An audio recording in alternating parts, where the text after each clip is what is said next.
Estamos de volta, pessoal, nosso item aqui 4.1, nossa parte 3. Vamos falar aqui sobre forenses, né? Forenses é a ciência e a arte de localizar, coletar, preservar, analisar e apresentar evidências. As organizações precisam estar mais cientes da perícia forense para investigações administrativas internas, bem como questões legais que se enquadram em tribunais criminais, civis e reguladores. Existem muitas ferramentas que podem ser usadas para auxiliar nas atividades forenses. Começando com o DD. Ele é uma ferramenta duplicadora de disco baseada em Unix, né? Like Unix, alguma coisa assim. Ele pode ser usado para copiar, mover e restaurar memória, arquivos, pastas, partições, volumes ou unidades inteiras para qualquer local de armazenamento local ou em rede. Com a sintaxe correta, o DD pode ser usado para realizar transferência de arquivos entre dispositivos ou sistemas de armazenamento, executar modificação do arquivo local, como redimensionar ou truncar, fazer backup, substituir MBR, limpar discos, restaurar dados, desempenho de unidade de referência, que por agora eu não estou lembrando o que é isso aí. Unidade de referência? Tá. Gerar dados aleatórios em um arquivo e converter o conteúdo do arquivo para maiúscula, minúscula, ASCII2 ou código de intercâmbio decimal codificado em binário estendido, EBCDIC. Uso o comando dd-rel para visualizar os detalhes de sintaxe. Bem bacaninha, né? Faça um teste, brinca um pouquinho com essa ferramenta aí. Maindump, ele extrai o conteúdo de memória RAM, né? E um fluxo de saída padrão que pode ser capturado em um arquivo, que pode ser local ou fora do sistema, embora isso possa exigir uma ferramenta adicional como o NC ou OpenSSL. Utilize o comando maindump-help para visualizar os detalhes da sintaxe. O WinEx é um utilitário GUI do Windows que pode editar informações hexadecimais localizadas em qualquer lugar. Em um arquivo, não em um arquivo, dados órfãos, dados de setores efeituosos, espaço livre, espaço não particionado, etc. É um dispositivo de armazenamento. Essa ferramenta pode ser útil para inspecionar tipos de arquivos desconhecidos, recuperar dados de arquivos corrompidos, extrair evidências de arquivos danificados e reparar elementos de gerenciamento de unidade, como MBR ou tabela de diretório. Para obter mais informações, tem um site aqui, xways.net/winex. Falar aqui sobre um gerador de imagem, um FTK, seria o Forensics Toolkit, é utilizado de clonagem de unidades de um conjunto de ferramentas forenses FTK. O conjunto completo e essa ferramenta individual são de uso gratuito, né? Eu não sei se ele está falando exatamente aqui, mas tem um FTK que ele é uma distribuição também de forenses, né? Que, normalmente as três aí, né? É o Kali, o Parrot e acho que esse FTK, que dá um chapeuzinho amarelo. Que é mais usado para forense. Tem essas ferramentas já acho que é pré-instaladas, a maioria delas. Uma ferramenta GUI está disponível para o Windows e a CLI está disponível para sistemas Unix aqui, né?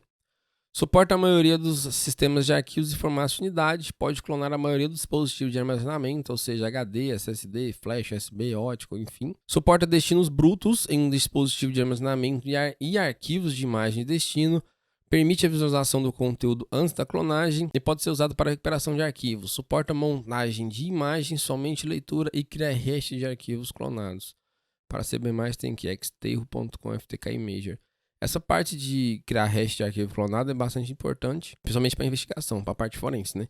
Porque não adianta você pegar o arquivo se você não tiver hash dele, falar que ele não foi modificado, essas provas às vezes nem são válidas. AutoPsy, né? Ou AutoPsy, enfim, é uma interface gráfica gratuita para o The Sleufkit TSK e outras ferramentas forenses.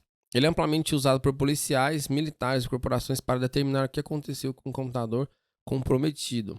Ele foi projetado para ser fácil de usar, pois os assistentes orientam o operador em todas as operações. Pode realizar análise de linha do tempo, filtragem de hash, pesquisa de palavras-chave, avaliar a interface da web/internet, gravação de dados, ou seja, recuperação de arquivos danificados e extração de multimídia, além de escanear IOCs, que seria lá os Indicates of Compromises, né? Os indicativos de comprometimento. E a URL dele aqui, vocês terem mais informações. Falar aqui sobre frameworks de exploração, né? Uma estrutura de exploração é um tipo de analisador de vulnerabilidade capaz de explorar totalmente os pontos fracos que descobre.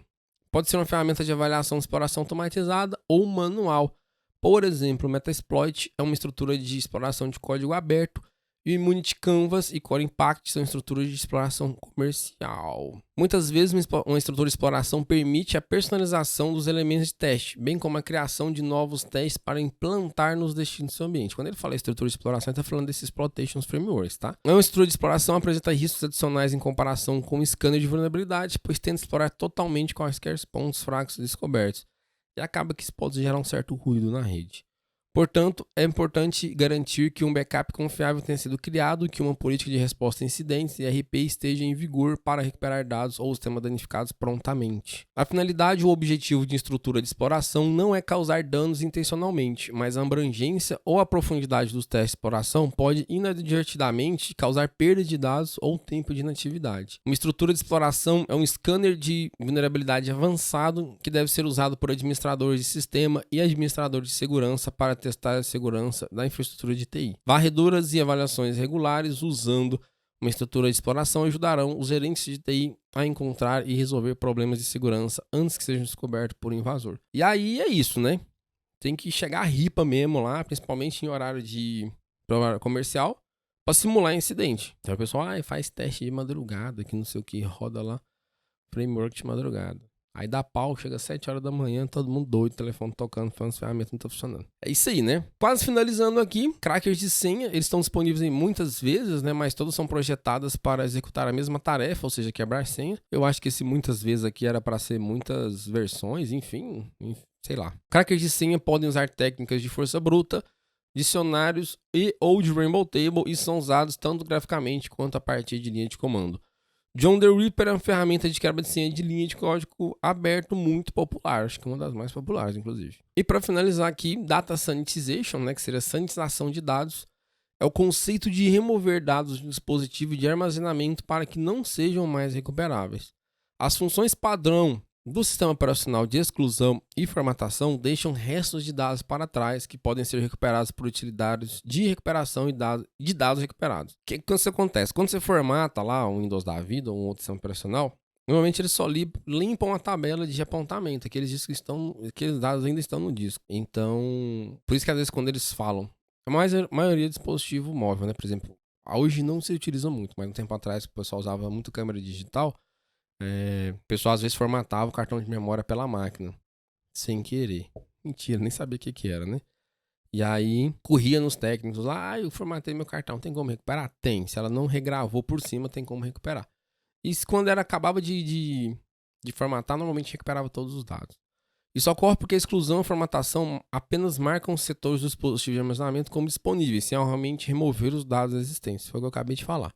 A sanitização de dados substitui os dados existentes por novos dados para evitar a recuperação de dados. Ou seja, você faz uma sobrescrita ali e alguns arquivinhos fazem isso várias vezes. O processo de substituição, conhecido como limpeza de uma passagem ou purging, eu não consegui achar uma tradução nem entender o que você estaria isso aqui. Então trouxe aqui o original do documento lá, do material. Que seria múltiplas passagens, ele pode gravar dados aleatórios, todos uns ou todos os zeros, conhecido como zeramento, ou zero fio, formatação zero fio, ou algum padrão repetido de uns ou zeros. As ferramentas de sanitização de dados devem ser usadas por qualquer pessoa que descarte, recicle ou revenda o sistema de computador ou dispositivo de armazenamento. Né? Lindamente. Devido ao risco de recuperação de dados remanescentes e perda / vazamento de dados, todos os dispositivos de armazenamento devem ser limpos antes de deixarem seu ambiente seguro. Dependendo do lugar, o pessoal quebra mesmo, tipo SSD e coisa do tipo. Em questão de disco, eu já vi umas ferramentas lá que fazem 7 camadas, 8 camadas desse zero fio, que passa tudo para zero ali, ou grava e apaga, justamente para não ter esse risco aí de recuperação. E aí tem uma imagenzinha aqui, que ele traz o purg novamente aqui, que enfim, quem souber, manda nos comentários para mim aí, ou em alguma rede social minha, o que seria esse purg aqui? O que seria essa imagem aqui? Ela tá falando aqui, ó, a segurança categorizada como baixa, né? Você vai leave ou control, né? Org, control. Vai deixar ou controlar ela aqui. Se você não deixar, você limpa ela, valida e documenta e sai disso. E sim, você faz esse purg aqui, que seria aquele vazamento, né? Sobrescrita, né? Várias vezes, aquele repasse. Se é moderado aqui, você vai reusar a mídia? Não vai. Então destrói ela, quebra ela e já era. Valida aqui, enfim. Se você vai reusar ela, se você deixar ela, vai controlar. Não vai deixar ela, se limpa Para validar. Se sim, você vai fazer esse purge aqui e mandar para validar. Se for alta aqui, você vai reusar ela. Se não, destrói. Se sim, destrói. Você vai deixar ela ou controlar ela aqui, né? Você tá deixando ela ou você vai continuar controlando? Acho que é isso, essa tradução aqui. Faz esse purge, senão você destrói. Então, na maioria dos casos, se você vai deixar ele, você vai ter que destruir ele, né? Tipo lá o Mr. Robot, né? Pega as memórias e taca dentro do micro-ondas. É tipo isso. Bom, então, é isso, pessoal. Nosso item 4.1 termina por aqui. Próxima aula é o quiz. Espero que tenham gostando. Deixa aquele comentáriozinho pra gente. Feedback ajuda bastante. E vejo vocês na próxima aula. Forte abraço. Até lá.